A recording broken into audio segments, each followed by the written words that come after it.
ಚಿಂತ್ಯಾಕೆ ಮಾಡುತ್ತಿದ್ದಿ ಚಿನ್ಮಯನಿದ್ದಾನೆ, ಚಿಂತ್ಯಾಕೆ ಮಾಡುತ್ತಿದ್ದಿ ಚಿನ್ಮಯನಿದ್ದಾನೆ. ನಿನ್ನ ಚಿಂತೆಯ ಕಳೆವ ಗೌರಿ ಕಾಂತನಿದ್ದಾನೆ, ಗೌರಿ ಕಾಂತನಿದ್ದಾನೆ.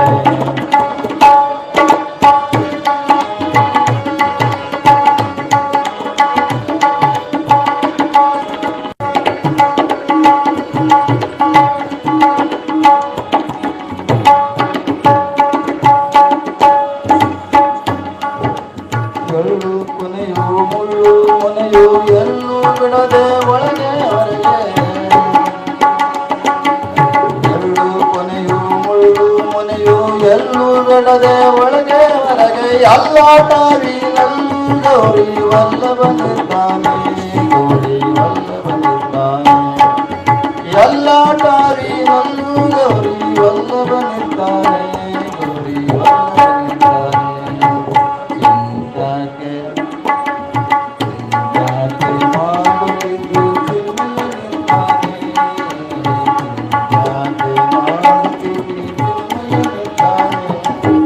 ನಿನ್ನ ಚಿಂತೆಯ ಕಳೆವ ಗೌರಿ ಕಾಂತನಿದ್ದಾನೆ, ಗೌರಿ ವಲ್ಲಭನಿದ್ದಾನೆ.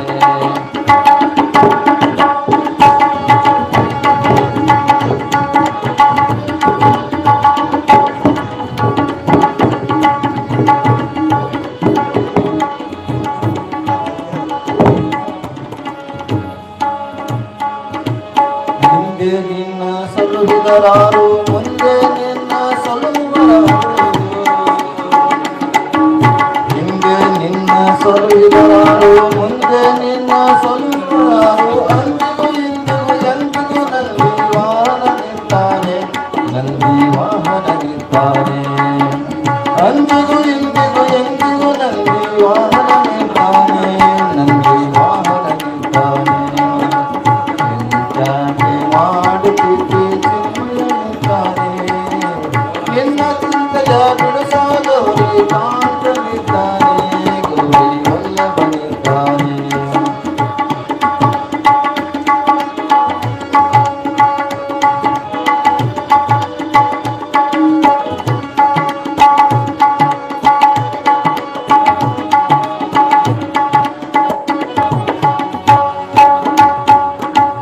ನಾನು ನೀನು ಎಂಬ ಉಭಯ ಹೀನ ಗುಣಗಳೆಲ್ಲ ಕಳೆದು, ನಾನು ನೀನು ಎಂಬ ಉಭಯ ಹೀನ ಗುಣಗಳೆಲ್ಲ ಕಳೆದು. ಜ್ಞಾನಿ ಚಿದಾನಂದ ಸುಖ ಸಂಪೂರ್ಣನಿದ್ದಾನೆ, ಸುಖ ಸಂಪೂರ್ಣನಿದ್ದಾನೆ.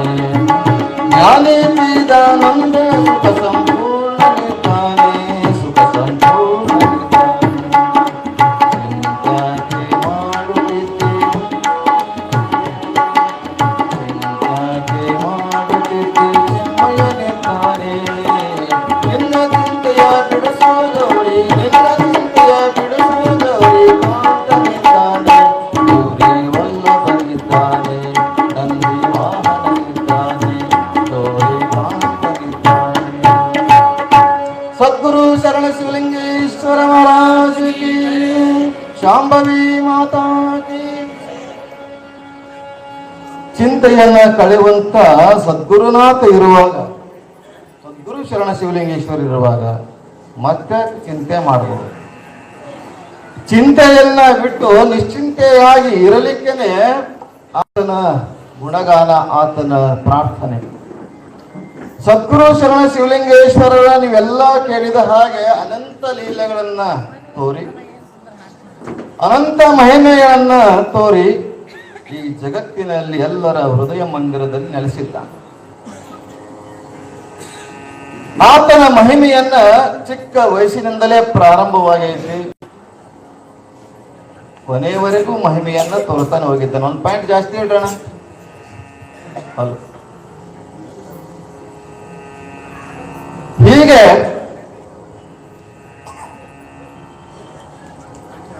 ಸದ್ಗುರುವಿನ ಆಶೀರ್ವಾದ ಆಯಿತು, ಮನೆಯ ಕುಲಗುರುಗಳಿಂದ ಆಶೀರ್ವಾದ, ಉಪದೇಶ, ಮದುವೆನೂ ಆಯಿತು. ನಿಮಗೆಲ್ಲ ಗೊತ್ತಿದೆ. ಶರಣರಿಗೆ ಮದುವೆ ವಲ್ಲ ತಂದ್ರು ಅವ್ರಿಗೆ ಇಷ್ಟ ಇಲ್ಲದೆ ಇದ್ದರೂ ಕೂಡ ಗುರು ಹಿರಿಯರ ಒತ್ತಾಯದ ಮೇರೆಗೆ ಮದುವೆ ಆಗ್ತಾರೆ ಪವಳಾಂಬೆಯನ್ನ. ಪವಳಾಂಬೆ ಶರಣರಿಗೆ ತಕ್ಕ ಸತಿ, ಅತ್ಯಂತ ಭಕ್ತಿ ಶ್ರದ್ಧೆಯಿಂದ ನಡೆದುಕೊಳ್ಳುವಂತ ಹೆಣ್ಮಗಳು. ನೀವೆಲ್ಲ ನಡೀತೀರ? ಗಂಡನಿಗೆ ತಕ್ಕ ಹೆಂಡತಿ, ಹೆಂಡತಿಗೆ ತಕ್ಕ ಗಂಡನಾಗಿದ್ರ ಸಂಸಾರ ಚಂದಿರ್ತದ. ಎತ್ತು ಏರಿ ಕೋಣಕ್ಕೆ ಏರಿಗೆ ಹಿಡಿದಿತ್ತು ಏನ್ ಮಾಡ್ತೀವಿ? ಆತ ಶರಣ ಶಿವಲಿಂಗೇಶ್ವರ ಮಾಡತಕ್ಕಂತ ಪೂಜೆ ಆಗಲಿ, ಕಾಯಕ ನೇಗಿಯ ಕಾಯಕವನ್ನಾಗಲಿ ಮಾಡುವ ಸಂದರ್ಭದಲ್ಲಿ ಸತಿ ಪವಳಾಂಬೆ ಹವಳಾಬಾಯಿ ಅತ್ಯಂತ ಗಂಡನ ಮಾತಿಗೆ ವಿರುದ್ಧ ನಡೀತಕ್ಕಂಥದ್ದು ಹೆಣ್ಣುಮಗಳಲ್ಲಕ್ಕೆ. ಅದು ಕತೆ ಹೇಳ್ತಾ ಇದ್ರು ದೊಡ್ಡದು ದಾಸಮನೆ. ಸಮಯ ಇವತ್ತು 12 ಗಂಟೆ ತಕ್ಕ ಬಿಡಂಗಿಲ್ಲ, ಕೊನೆಗೆ ಅದ. ಇವತ್ತು ಜಾಗರಣ ಅದ, ನಾಳೆಗೆ ರಥೋತ್ಸವ ಅದ. ಇವ್ ನೇಮ ಹಿಡಿದವ್ರೆಲ್ಲ ಇವತ್ತು ಜಾಗರಣ ಮಾಡ್ಬೇಕಲ್ಲ, ಅದಕ್ಕೆ ಇವತ್ತು ನಾವು ನೇಮ ಹಿಡಿದೇವಿ. ಇವತ್ತು ಇಬ್ರು ಕೂಡಿ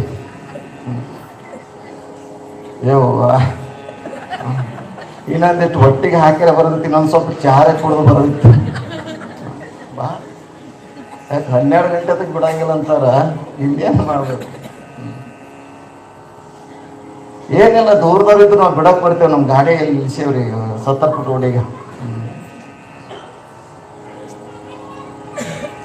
ಗಂಡ ಹೆಂಡತಿ ಅತ್ಯಂತ ಸತಿ ಪತಿಗಳು. ಅವ್ರು ನಾವು ಗಂಡ ಹೇಳ್ತೀರಿ, ಆದ್ರೆ ಶರಣರಿಗೆ ಹೇಳ್ಬೇಕಾದ್ರೆ ಸತಿಪತಿ ಅಂತ ಹೇಳ್ಬೇಕಾಗ್ತದೆ. ಅತ್ಯಂತ ಕಾಯಕ ದಾಸೋಹ ಅನುಭವ. ಹೇಗ ಯಜಮಾನ ಹಿರಿಯರು ಶಿವಲಿಂಗ ಏನ್ ಹೇಳ್ತಿದ್ದ ಅದಕ್ಕೆ ಹೇಳ್ತಿದ್ರು. ಅದಕ್ಕೆ ಬಳಸಿ ಬ್ರಹ್ಮಚಾರಿ ಉಂಡು ಉಪವಾಸಿ ಅಂತ ಹೇಳಿದ್ರು. ಸದ್ಗುರು ಶರಣ ಶಿವಲಿಂಗೇಶ್ವರು ಬ್ರಹ್ಮಚಾರಿಗಳು, ಇದು ಮುಖ್ಯ. ಹಿಂದಿನ ಕಾಲದ ಋಷಿಗಳು ಕೂಡ ಸನ್ಯಾಸಿಗಳಿದ್ದರು ಕೂಡ ಸಂಸಾರಿಗಳು, ಸಂಸಾರಿಗಳಿದ್ದರು ಕೂಡ ಬ್ರಹ್ಮಚಾರಿಗಳು. ಹಾಗೆ ನಾವು ನೇಮ ಏನು ಹಿಡಿದೇವಲ್ಲ, ನಾವೆಲ್ಲ ಬ್ರಹ್ಮಚಾರಿ ವ್ರತವನ್ನ ಆಚರಿಸ್ತಾ ಇದ್ದೇವೆ. ಬ್ರಹ್ಮಚಾರ್ಯ ಅಂತಂದ್ರೆ ಸಂಸಾರ ಮಾಡಬೇಕು, ಸನ್ಯಾಸಿ ಮಾಡ್ಬೇಕಂತಲ್ಲ. ಪ್ರತಿಯೊಂದು ಒಬ್ಬರು ಕೂಡ ಬ್ರಹ್ಮಚಾರ್ಯ ವ್ರತವನ್ನು ಆಚರಿಸಬೇಕು. ಬ್ರಹ್ಮಚಾರ್ಯ ವ್ರತ ಅಂತಂದ್ರೆ ಇಂದ್ರಿಯಗಳನ್ನ ಹರಿಬಿಡಬಾರದು. ಕಣ್ಣು ಹರಿ ಬಿಡಬಾರ್ದು, ಕಿವಿ ಹರಿ ಬಿಡಬಾರ್ದು, ನಾಲಿಗೆ ಹರಿ ಬಿಡಬಾರ್ದು, ಮನಸ್ಸು ಹರಿ ಬಿಡಬಾರ್ದು, ಕಾಲು ಹರಿ ಬಿಡಬಾರ್ದು. ಇದು ಬ್ರಹ್ಮಚಾರ್ಯ ವ್ರತ. ಈ ಇಂದ್ರಿಯಗಳನ್ನು ನಮ್ಮ ಹಿಡಿತದಲ್ಲಿ ಇಟ್ಕೊಳ್ಳುವುದೇ ಬ್ರಹ್ಮಚಾರ್ಯ ವ್ರತ. ಸನ್ಯಾಸಿಗಳಾದರೂ ಕೂಡ ಉಂಡು ಉಪವಾಸಿ ಬಳಸಿ ಬ್ರಹ್ಮಚಾರಿ ಅಂತ ಹೇಳಿದ್ದಾರೆ. ಚನ್ನಬಸವಣ್ಣವ್ರ ಮಾತಿದು. ಹೇಳಿದ್ದಾರೆ ಅಂತಂದ್ರೆ ಶರಣರೆಲ್ಲ ಸಂಸಾರಿಕೆಗಳಾಗಿದ್ರು. ಸಿದ್ದರಾಮ ಶಿವಯೋಗಿ ಒಬ್ಬ ಸನ್ಯಾಸಿ, ಚನ್ನಬಸವಣ್ಣ ಒಬ್ಬ ಸನ್ಯಾಸಿ, ಕೆಲವರು ಮಾತ್ರ ಸನ್ಯಾಸಿಗಳು ಸಿಗ್ತಾರೆ, ಲಲ್ಲಮ್ಮ ಪ್ರಭುನಂತವ್ರು. ಎಲ್ಲರೂ ಗಂಡ ಹೆಂಡತಿ ಶರಣರಂದ್ರೆ ಅದಕ್ಕೆ ಅಂತ. ಅದರಲ್ಲಿ ಅತ್ಯಂತ ಸುಂದರವಾದಂತ ಸಂಸಾರವನ್ನ ಮಾಡ್ತಾ ಹೋಗುವ ಸಂದರ್ಭದಲ್ಲಿ ಅತ್ತಿ ಇರಕಿನಲ್ಲ, ಅತ್ತಿ ವೀರಾಂಬೆ ಆಗಲಿ, ಚಿನ್ನಂಬಿ ಆಗಲಿ, ಅತ್ತೆ ಸೊಸಿ ಕಾಡೋರೆಲ್ಲ. ಆದ್ರೆ ಅತ್ತೆ ಸೊಸಿ ಕಾಡ್ತಿದ್ರೋ ಗೊತ್ತಿಲ್ಲ, ಆದ್ರೆ ವೀರಾಂಬೆ ಮಾತ್ರ ಶರಣರಿಗೆ ಕಾಡ್ತಕ್ಕಂಥವ್ರು. ಹಳೆಗೆ ಕಾಡ್ತಿದ್ರು. ಪೂಜೆ ಮಾಡ್ತಾ ಇದ್ರೆ ಬರೇ ನೀನ್ ಲಿಂಗ ಹಿಡ್ಕೊಂಡ್ ಕೂತ್ರೆ, ಬರೇ ಪುಸ್ತಕ ಹಿಡ್ಕೊಂಡ್ ಕೂತ್ರೆ ಹೊಟ್ಟಿ ಹಂಗೆ ತುಂಬ್ತದ. 2 ಹೊಟ್ಟಿ ಇದ್ದು ಈಗ 3 ಹೊಟ್ಟಿ ಆಗ್ಯಾವ. ಈಗ ಅಕ್ಕಿ ಹೋಗ್ಬೇಕು 4ನೇದಕ್ಕೆ. ಹೀಗೆ ಸಂಸಾರದಲ್ಲಿ ಅನೇಕ ವೀರಾಂಬೆ ಬಹಳ ಬಡತನ ನೇಗಿಯ ಕಾಯಕವನ್ನ ಮಾಡಿ ಉಪಜೀವನ ಮಾಡುವ ಸಂದರ್ಭದಲ್ಲಿ ಶರಣರ ಲೀಲೆ ಮಹಿಮೆಯನ್ನ ತಿಳಿದು ಯಾರ್ಯಾರೋ ದಾಸೋಹವನ್ನ ಕೊಡ್ತಿದ್ರು, ಯಾರ್ಯಾರೋ ಪ್ರಸಾದವನ್ನ ಕೊಡ್ತಿದ್ರು. ಆದ್ರೆ ವೀರಾಂಬೆ ಮಾತ್ರ ಕಾಡಕ್ಕೆ. ನಿಮ್ಗೆ ಯಾರು ಕಾಡ, ನಿಮ್ ಮಾತಿದ್ದವ್ರು ಯಾರು ಕಡ್ಯಾರನ್ರಿ? ಎಲ್ಲ ಅನಿಸ್ತದ. ಯಾಕಂದ್ರೆ ಇವಾಗಿನ ಹೆಣ್ಮಕ್ಳು, ಈಗ ಯಾರಿಲ್ಲ ಇಲ್ಲಿ, ಇವಾಗಿನ ಹೆಣ್ಮಕ್ಳು ಗಂಡನ ಮನೆಗೆ ಮದುವೆ ಮಾಡ್ಕೊಂಡು ಗಂಡನ ಮನೆಗೆ ಅತ್ತಿ ಮನೆಗೆ ಬರಬೇಕಾದ್ರೆ ಮೊದಲು ಕೇಳುವಂತ ಏನು ಕಚರ ಡಬ್ಬ ಅದಾವ ನಿಮ್ಮ ಮನೆಗೆ ಅಂತ ಕೇಳ್ತಾರೆ. ನಿಮ್ ಕಡೆ ಇಲ್ಲ ನೋಡಿ, ನಮ್ಮ ಸಸ್ತಾಪುರ ಕಡೆ ಹೋಗಿರ್ತಾರೆ, ನನ್ನ ಕಡೆ. ಆದ್ರೆ ಅತ್ತಿ ಸೊಸಿ ಎಷ್ಟು ಚೆನ್ನಾಗಿರಬೇಕಂದ್ರೆ ಹಿಂದಿನ ಕಾಲದಲ್ಲಿ ಕಾಡ್ತಿದ್ರು, ಬಡತನ ಇತ್ತು. ಎಲ್ಲರೂ ಊಟ ಆದ್ಮೇಲೆ ಸೊಸಿಗೆ ತಿನ್ನಕ್ಕೆ, ಸೊಸಿನ ಉಣಬೇಕು, ಎಲ್ಲ ಮುಚ್ಚಿ ಮುಚ್ಚಿ ತಿನ್ಬೇಕಂತ ಪರಿಸ್ಥಿತಿ ಕಷ್ಟ ಇತ್ತು. ಆದ್ರೆ ಈಗ ನಮ್ಮ ಒಬ್ರು ಅತ್ತೆ ಸೊಸಿ ಇರ್ತಾರೆ, ನಮ್ಮ ಪುರಾಣದಾಗ, ಚಂದ್ರ ಪುರಾಣದಾಗಲ್ಲ, ನಮ್ಮ ಬಹಳ ಚಂದ ಇರ್ತಾರೆ. ಪಾಪ ಅತ್ತೆ ಸೊಸಿ ಹೊಸದಾಗಿ ಮದುವೆ ಆಗಿತ್ತು. ಸೊಸಿ ಇಬ್ಬರು ಕೂಡ ಈಗ ಪ್ರವಚನ ಬಂದದ ನಡೆದ, ಬರ್ರಿ ಹೋಗೋಣ ಅಂತ ಶರಣರ ಮಠಕ್ಕೆ ಬಂದು ಪ್ರವಚನ ಕೂಡ ಬಂದ್ರು. ಪಾಪ ಅತ್ತಿ ಎಲ್ಲಿ ಕೂಡ್ತಾಳಲ್ಲ ಅಲ್ಲಿ ನೆಲ ವರ್ಷ ಕೂಡ್ಸಕ್ಕಂತ ಸೊಸಿ. ನಿಮ್ಗೆ ಯಾರೇ ಮಾಡ್ಯಾರ ನಿಮ್ ಸೊಸೆಯವ್ರು? ಮಾಡಂಗಿಲ್ರಿ. ಆಕೆ ನೆಲ ವರ್ಷ ಕೂಡ್ಸಕ್ಕಂತ ಎಲ್ಲ ನೋಡಿದ್ರು. ಎಷ್ಟು ಪ್ರೀತಿ ಅಪ್ಪ ಇವ್ರ ಅತ್ತಿ ಸೊಸಿ, ಎಷ್ಟು ಪ್ರೀತಿ ಅದ, ಎಷ್ಟು ಕಾಳಜಿ ಅದ. ಎಲ್ಲೆಲ್ಲಿ ಅಕ್ಕಿ ಕೂಡ್ತಾವಲ್ಲ, ಇಲ್ಲಿ ಕೂತ್ರ ವರ್ಷ ಕೂಡ್ಸಿದ್ರು, ಊಟಕ್ಕೆ ಹೋದ್ರೆ ಅಲ್ಲಿ ವರ್ಷ ಕೂಡಿಸಿದ್ರು, ಎಲ್ಲ ಕಡೆ ವರ್ಷಿ ಕೂಡಿಸ್ತಾಗತ್ತಾಳ. ಎಷ್ಟೇ ಪ್ರೀತಿ ಅದ. ತಾಯಿ ಮಗಳಂಗ ಪ್ರೀತಿಗೆ ನೋಡಿ ತೋರ್ಸಕತ್ತಾರಲ್ಲ ಅಂತ ಸುಮ್ಮನೆ ಕೂಡ್ಬೇಕಲ್ಲ ಒಬ್ಬ ಹೆಣ್ಮಗಳು. ಮಗ ನೀ ಬಂದು ಒಂದು 2-3 ತಿಂಗಳಾಗಿರ್ಬೇಕು, ಅತ್ತಿ ಮೇಲೆ ಎಷ್ಟು ಕಾಳಜಿ ಮಾಡ್ತಿದ್ದಿಲ್ಲ, ಆಕೆ ಎಲ್ಲ ಕೂಡ್ತಾಳೆ, ವರ್ಷ ಕೂಡ್ಸಕತ್ತಲ್ಲ ಯಾಕ ಅಂತ ಕೇಳ್ತಾಳೆ. ಏನಿಲ್ರಿ ಆಕೆ ಉಟ್ಕೊಂಡಲ್ಲ ಸೀರೆ ಅದು ನನ್ನ ತವ್ರ ಮನಿದು ಅಂತ, ಹೊಲಸ ಆಗಬಾರ್ದು ಅಂತ ವರ್ಷ ಕೂಡ್ಸಾಕತ್ತೀನಿ. ತವ್ರ ಮನೆ ಕೊಟ್ಟ ಎಷ್ಟು ಕಾಳಜಿ. ಆಗ ಅತ್ತೆ ಗೊತ್ತಾಯ್ತು, ಎಲ್ಲರೂ ನನ್ನ ಸೊಸೆ ಬಗ್ಗೆ ಮಾತಾಡಕತ್ತಾರ, ನನ್ನ ಬಗ್ಗೆ ಮಾತಾಡ್ತಾರ, ಎಷ್ಟು ಕಾಳಜಿ ಅದಂತ ಅತ್ತೆ ಗೊತ್ತಾಯ್ತ್ರಿ. ಗೊತ್ತಾಗಿ ಇಂಥ ಕತೆ ಹೇಳ್ಬೇಕು ನಿಮ್ಗೆಲ್ಲ, ಬಹಳ ಚಂದ ಕೇಳ್ತೀರಿ. ಅದು ಹೇಳಬಾರ್ದು ಅನ್ಕೊಂತೀನಿ ನಾನು. ಏನ್ ಮಾಡ್ಬೇಕು, ನಮ್ಮ ಶಿಷ್ಯ ಇದಪ್ಪ ಮುಂದ್ಬಾರ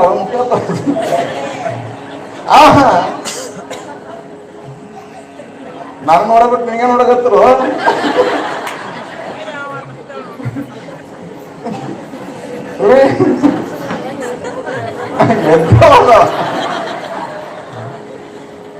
ಅವ ಗಂಡ ಹೆಂಡತಿ ಕತೆ ಹೇಳ್ರಿ, ಅತ್ತೆ ಸೊಸೆ ಕತೆ ಹೇಳ್ರಿ ಅಂತ ತಲೆ ತಿಂದ್ಬಿಟ್ಟವ. ನಾನು ಬರಂಗಿಲ್ಲ, ನಾನು ನೀನ್ ಏನು ಕೇಳ್ಬೇಕಾದ್ರೆ ಮೈಂದ್ರಿಗೆ ಅಪ್ಪರಿಗೆ ಕೇಳ್ಬೇಕು, ಬಹಳ ಚಂದ ಇರುತ್ತೆ. ಅವ್ರು ಹೇಳ್ತಾರ ಮೈಂದ್ರಿಗೆ ಅಪ್ಪ ಅಂದ್ರೆ ಗೊತ್ತಾಗ್ತವ್ರಿ ನೀವು. ಹಾಗೆ ಪಾಪ ಎಲ್ಲರೂ ನನ್ನ ಬಗ್ಗೆ, ನನ್ನ ಸೊಸೆ ಬಗ್ಗೆ ಮಾತಾಡಕತ್ತಾರಲ್ಲ, ನೋಡ್ಬೇಕು, ಪರೀಕ್ಷೆ ಮಾಡ್ಬೇಕು ಅಂತ. ಒಂದು ಸಲ ಮನ್ಯಾಗ ಅಡಿಗೆ ಮಾಡಾಕತ್ತಿಳು, ಸೊಸೆ ಅಡಿಗೆ ಮಾಡಾಕತ್ತಿಳು. ಈಕೆ ಪಲ ಮೇಲೆ ಕೂತಿಳ್ರಿ, ಪಲಗ ಮೇಲೆ ಕೂತಿದಳು. ಈಗ ಬಂದು ಕುರ್ಚಿ ಮೇಲೆ ಕೂತ್ಕೊಂಡ. ಬಂದು ಕೂತಳು, ಆಕೆ ಅಡಿಗೆ ಮಾಡಾಕತ್ತಿಳು. ಕೇಳು, ಬಾ ಸೊಸಿ ಇಲ್ಲಿ ಬಾರ ಮಾತು. ಈಗ ನಿಮ್ಗೊಂದು ಪ್ರಶ್ನೆ ಕೇಳ್ತೀನಿ, ಏನು ಹೇಳ್ರಿ. ಪಾಪ ಅದು ಹೊಸ್ದಾಗಿ ಬಂದಿತ್ತ ಸೊಸಿ, ಕೈ ಕಟ್ಕೊತ ಹೇಳ್ರಿ ತಲೆ. ಈಗ ಅತ್ತೆಯವ್ರ ಸೊಸೆಯವ್ರ ಅತ್ತಿಗೆ ಅತ್ತೆನಂಗಿಲ್ರಿ, ಮಮ್ಮಿ ಅಂತವು. ಮಮ್ಮಿ ಅಂದ್ರೇನು, ಹೆಣ ಅಂತ. ಮೊದಲಾಗ ಇರೋದ್ರಿಗೆ ಹೆಣ ಮಾಡಿಬಿಟ್ಟಿರ್ತಾವ ನಿಮಗೆ. ಮಮ್ಮಿ ಪಿಕ್ಚರ್ ನೋಡ್ರಿ, ನೀವು ಗೊತ್ತ, ಮಮ್ಮಿ ಅಂದ್ರೆ ಹೆಣ ಅಂತ. ಇರೋದ್ರಾಗ ಹೆಣ ಮಾಡಿ ನಿಮ್ ಕೈ, ನಿಮ್ಗೆ ಸೊಂಟದಾಗ ಇರ್ತಕ್ಕಂಥ ಕೀಲಿಕೆ ಇಸ್ಕೊಂಡು ಬಿಟ್ಟು ಅದಕ್ಕೆ ಹೊರಗ ಕಳಿಸ್ಬಿಟ್ಟು ಸಂಕೂಡ ಮುದುಕಾಗಿದ್ವಿ, ನಿನಗೇನು ತಿಳಿಯಂಗಿಲ್ಲ ಅಂತಾರೆ. ಹಾಕಿ ಹೇಳ್ರಿ ಅತ್ತವ್ರಿ. ಏನು ಇಲ್ಲ, ನಿಮ್ಗೊಂದು ಪ್ರಶ್ನೆ ಕೇಳ್ತೀನಿ. ಎಲ್ಲ ಪುರಾಣದಾಗ ಎಲ್ಲ ಹೆಣ್ಮಕ್ಳು ಗಂಡ್ಮಕ್ಳು ಹಿರಿಯರೆಲ್ಲ ಮಾತಾಡ್ತಾರೆ, ಏನು ಅತ್ತೆ ಸೊಸಿ ಭಾಳ ಚಂದ, ಎಷ್ಟು ಪ್ರೀತಿ ಅದಂತಾರ. ನಾನು ನಿಂಗೆ ಪ್ರಶ್ನೆ ಕೇಳ್ತೀನಿ, ನಾ ಈಗ ಪಲಾಯ್ ಮೇಲೆ ಕೂತೀನಲ್ಲ, ನಿನಗೆ ಕೂಡು ಅಂತ ಹೇಳ್ತೀನಿ, ಎಲ್ಲಿ ಕುತ್ಕೊಳ್ತಿ? ಅಯ್ಯ ಅತ್ಯಾರ ಹಂಗೆ ಕೂಡಕ್ಕೆ ಆಗ್ತದೆ, ನೀವು ದೊಡ್ಡವ್ರು ಇದ್ದೀರಿ, ಮನ್ಯಾಗ ಹಿರಿಯರು ಇದ್ದೀರಿ, ನಿಮ್ಗಿಂತ ಕೆಳಗೆ ಇರ್ಬೇಕಾಗ್ತದೆ. ನಾವು ಸೊಸಿ ಅಲ್ಲ, ಕೆಳಗೆ ಕೂಡ್ಬೇಕಾಗ್ತದೆ. ಒಂದು ಕುರ್ಚಿ ತಗೋತೀನಿ, ಕುರ್ಚಿ ಮೇಲೆ ಕೂಡ್ತೀನಿ ಅಂತ. ಇದು ಆಯ್ತು, ಚಲೋ ಆಯ್ತು. ನಾ ಪಲಾಯ್ ಮೇಲೆ ಕೂತೀನಿ, ಕುರ್ಚಿ ಮೇಲೆ ಕೂಡ್ತೀವಿ, ಓಕೆ. ನಾನು ಕುರ್ಚಿ ಮೇಲೆ ಕೂತ ನೀ ಎಲ್ಲಿ ಕೂಡ್ತಿ ಅಂತಾಳೆ. ಹಾಗೆ ಕುರ್ಚಿ ಮೇಲೆ ನೀವು ಕೂತ್ರತ್ತಿ, ನಿಮ್ ಲೇಬರ್ ಇನ್ನೊಂದು ಕುರ್ಚಿ ತಗೊಂಡು ಕುತ್ಕೊಳಕ್ಕಾಗಲ್ಲ. ನಮ್ಮ ಮನೆಯಲ್ಲಿ ಕುರ್ಚಿ ಕಡಿಮೆ ಅವ, ಇನ್ನೊಂದು ತಗೊಂಡು ಕುತ್ಕೋಬಹುದು. ಆದ್ರೆ ನಿಮ್ಗಿಂತ ನಿಮ್ ಲೇವಲ್ದಾಗ ಕುತ್ಕೋಬಾರ್ದು, ನಿಮ್ಗಿಂತ ಕೆಳಗೆ ಇರ್ಬೇಕಲ್ಲ ಅಂತ ಒಂದು ಮಣಿ ಹಾಕೊಂಡು ಕೂಡ್ತೀನಿ. ಎಷ್ಟು ಇರ್ಬೇಕಿಲ್ಲ ಇದು ಅತ್ತಿ ಇದು ಅಂತ. ನಾನು ಕುರ್ಚಿ ಮೇಲೆ ಕೂತ್ಕೊಂಡು ನೀ ಮಣಿ ಮೇಲೆ ಕೂತಿ, ನಾನು ಒಂದ್ ವೇಳೆ ಮಣಿ ಮೇಲೆ ಕೂತು ನೀ ಎಲ್ಲಿ ಕೂಡ್ತಿ ಅಂತಾಳ. ಸೊಸಿ ಹೊಸದಾಗಿ ಬಂದಳು, ತಾಳ್ಮೆ ಸ್ವಲ್ಪ ಇತ್ತು. ನೀವು ಮಣಿ ಮೇಲೆ ಕೂತ್ಕೊಂಡ್ರೆ ನಾ ಏನ್ ಮಾಡ್ತೀನಿ ರಚ್ಚಿ, ಒಂದು ಚಾಪಿ ಹಾಕೋತೀನಿ, ಚಾಪಿ ಮೇಲೆ ಕೂಡ್ತೀನಿ. ಮಣಿ ಅಂತ ಇನ್ನೊಂದು ಮಣಿ ತೊಗೊಂಡು ಕೂತ್ಕೋಬಹುದು, ಆದ್ರೆ ನಿಮ್ ಲೆವೆಲ್ ಆಗ್ಬಾರ್ದಲ್ಲ. ನಿಮ್ಗೆ ನೀವು ದೊಡ್ಡವರು, ನಾವು ಸಣ್ಣವರು. ಆಗ ಯಾಕಂತಾಳೆ, ನಾನು ಮಣಿ ಮೇಲೆ ಕೂತ್ರೆ ಚಾಪಿ ಮೇಲೆ ಕೂಡ್ತಿ, ನಾನು ಚಾಪಿ ಮೇಲೆ ಕೂತ್ರಿ ಭೂಮಿ ಮೇಲೆ ಕೂಡ್ತಿ ಅಂತಿ ಅದು ಗೊತ್ತದ. ಆದ್ರೆ ನಾನೇ ಭೂಮಿ ಮೇಲೆ ಚಾಪಿ ಮೇಲೆ ಭೂಮಿ ಮೇಲೆ ನೆಲದ ಮೇಲೆ ಕೂತ್ರ ನೀ ಎಲ್ಲ ಕೂಡ್ತಿ ಅಂತ ಕೇಳ್ಬೇಕಾದ್ರ ಅತ್ತಿ ಹಂಗಂಗ ಆಗ್ತದ್ರ. ನೀವು ನೆಲದ ಮೇಲೆ ಕೂತ್ರ ನಿಮ್ಕಿತ್ ಕೆಳಗೆ ಇರ್ಬೇಕಲ್ರಿ. ಒಂದು ಮಳ ಗಾರೆ ತೋಡ್ತೀನಿ ಗಾರೆ ಕೊಡ್ತೀನಿ ಅಂತ. ಇದು ಮುದುಕಿ ಅತ್ತೆಲ್ಲ, ಇದು ಮುದುಕಿ ಸುಮ್ಮನೆ ಇರ್ಬೇಕಿಲ್ಲ. ಇದು ಇಟ್ಟು ಹೇಳ್ಕೊಂತ ಕೇಳ್ಕೊಂತ ಬಂತ್ರಿ. ಮಣಿ ಪಲಂಗ ಕುರ್ಚಿ ಎಲ್ಲ ಆಯ್ತು. ಇದಕ್ಕ ಗಾರೆ ಕೂಡ್ತಿ ಅಂತ ನಾನೇ ಒಂದ್ ಒಳಗೆ ಗಾರೆ ಕೂತ್ರಿ ನೀ ಏನು ಮಾಡ್ತೀವಿ ಅಂದ್ರೆ ಮೊದಲೇ ಸಿಟ್ಟು ಬಂದಿತ್ತು. ಇಟ್ಟು ಹೇಳಿದ್ರೆ ಕೇಳಿಲ್ಲ. ನೀವ್ ಏನ್ ಹತ್ತಾರ ನಿಮ್ಕಿತ್ ಲೇವಲ್ ಮಾಡಕ್ಕಾಗಲ್ಲ. ನೀವ್ ಏನಾದ್ರೂ ಗಾರೆ ಕೂತ್ರ ಅಂದ್ರೆ ಮಣ್ಣು ತಿನ್ನೋದಲ್ಲ, ಮಣ್ಣು ಹಾಕಿ ಮಣ್ಣಿನಾಗ ಕೂಡ್ತೀವಿ ಅಂದ್ರೆ ನೀವೇನ ಅಂತವ್ರು ಅಲ್ಬಿಡ್ರಿ. ಕೊಡಂಗಿಲ್ಲ ನೀವು ಏನ್ ಕೂಗ್ತೀರಿ ಈಗ?